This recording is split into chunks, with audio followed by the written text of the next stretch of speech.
Hola, me llamo Justus y hoy yo cocino el macaroni y cheese.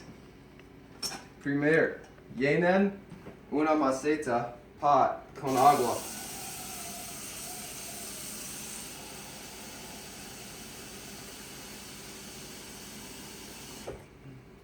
Enciendan la estufa en high. Pongan la maceta en la estufa. Esperen para el agua hervir. Cuando el agua hervir, añadan el macaroni.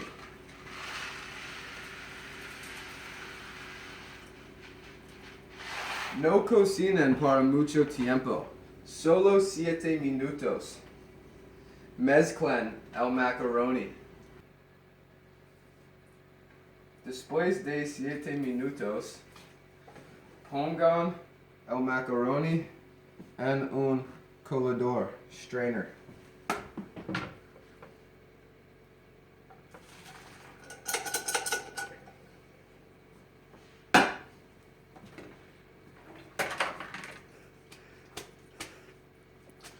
Pongan el macaroni en la maceta.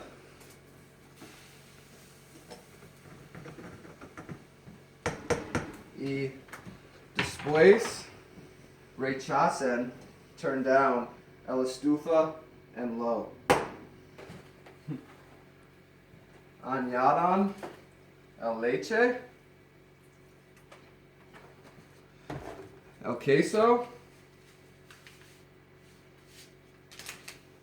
y añadan el mantequilla, butter. Mezclen los ingredientes. No coman muy rápido, pero disfruten mucho. Bon appetit!